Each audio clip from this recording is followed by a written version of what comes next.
안녕하세요. 오늘도 좋은 하루입니다. 오늘 저희 함께 5절, 6절, 7절 종합하여서 묵상하도록 하겠습니다. 앞에서 우리는 구원에 대하여 살펴봤습니다. 구원은 단순히 예수 믿고 천국 가는 것이 아니라고 했습니다. 긴 시간적 간격을 가지고 이루어지는 것이 구원입니다. 그러니 이 과정에서 피치 못할 시험들이 있다고 하였습니다. 그러나 베드로는 이 기간을 잠깐이라고 말합니다. 오히려 크게 기뻐하라고 말하고 있습니다. 그 이유는 7절에서 믿음이 확실하기 때문이라고 합니다. 5절에서 하나님의 능력의 보호하심을 믿음을 통하여 받는다고 말합니다. 이 믿음이 7절에서는 아주 확실하다고 합니다. 그 확실함은 시험을 만났을 때 확인이 되는데요. 금을 더욱 순수하게 만들려고 불에 연단하는 것과 비교합니다. 금은 연단하다 보면 결국 타서 없어지는데 이 믿음은 태우면 태울수록 단련만 되어 순수하게 된다고 합니다. 또한 그 귀함은 금보다 더 귀하다고 말합니다. 금은 모든 사람의 로망입니다. 그런데 믿음이 시험의 과정을 통하여 단련되는 것을 베드로는 금보다 더 귀하다고 말합니다. 그래서일까요? 사도행전 3장에 보면 미문 앞에서 구걸하는 사람에게 베드로는 은과 금은 내게 없어도 라고 말합니다. 베드로는 믿음이 단련되는 것이 금보다 귀하다고 말하는데요. 그 이유는 단순히 성숙과 성장만이 아닙니다. 7절을 보면 예수 그리스도께서 나타나실 때에 칭찬과 영광과 존귀를 얻기 때문이라고 합니다. 여기서 예수 그리스도께서 나타나실 때 이는 앞서 5절에서 말세에 나타나기로 한 시기와 같은 시기입니다. 이는 예수님의 재림의 때를 말하는 것입니다.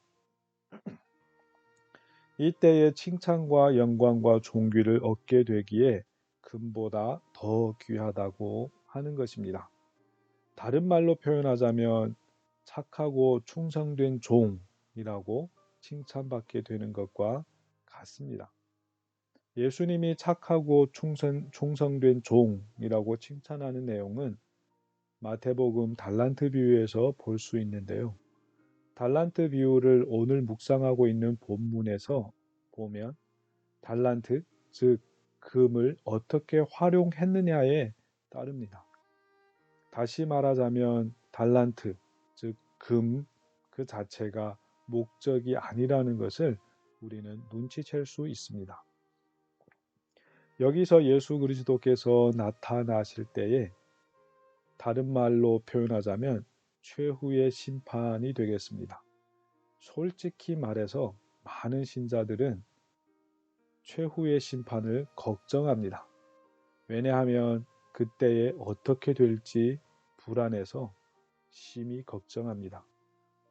그러나 산소망을 가진 자는 걱정할 필요가 없습니다. 하나님의 능력으로 보호하심을 받고 있기 때문이죠. 그가 어떤 시험을 맞이하든 그것은 그를 더욱 귀하게 만들 것이며 예수 그리스도가 나타나실 때에 칭찬과 영광과 존귀를 얻게 하기 때문입니다. 베드로는 아주 재치 있게 여기서 금과 비교를 합니다. 그러나 요즘 어떤 교회 혹은 신자들을 보면 금을 목적인 양 살아갑니다. 오늘 본문의 가르침과 반대로 믿음을 통하여 금을 목적합니다. 그리하여 믿음의 도전에는 관대하다가도 금이 도전을 받으면 믿음이고 산소망이고 하늘의 유업 상관하지 않고 마구 행동을 합니다. 요즘 상황에서 예배를 못 드리게 하는 것에 항의하는 교회의 모습을 보면서 세상 사람들은 비판의 목소리를 냅니다. 이것을 보면 그동안 교회가 과연 믿음의 단련에 힘을 썼는지, 금과 은혜에 목적을 두었는지 우리는 반성하지 않을 수 없습니다. 예수를 믿는 신자들이 정말로 산 소망을 가진 자들이라면 썩고 더럽고 쇠하는 금이 아니라 믿음이 단련을 받는 것에 목적을 두어야 합니다. 그 가치가 얼마나 탁월한지에 대하여 눈을 떠야 합니다. 이 가치에 눈을 뜬 사도행전 3장, 4장의 제자들의 모습을 보십시오. 반면에 그 가치를 전도한 사도행전 5장의 아나니아와 삽비라의 모습을 보십시오. 그 가치에 눈을 뜬 초대교회와 신자들은 당시 온 세상을 떨게 하였던 로마 제국을 굴복시킵니다. 오늘날 교회와 신자들은 초대교회와 비교하면 무엇이 부족할까요? 아마 차이가 있다면 그 가치를 알아보았는지 여부가 아닐까요? 예수 그리스도께서 나타나실 때에 칭찬과 영광과 존귀를 얻는 것이 최고의 가치임을 눈을 뜨고 사는 저희가 되었으면 합니다. 그러면 오늘날의 로마와 같은 이 세상이 초대교회 때에 굴복하였던 것처럼 오늘도 굴복할 것입니다. 그 역사의 주인공이 될 수 있는 기회가 우리 앞에 지금 주어졌다고 생각합니다. 오늘 하루도 단련받음으로 그 역사의 주인공이 되는데 한 걸음 다가가기를 소원하면서 오늘 묵상을 마치겠습니다.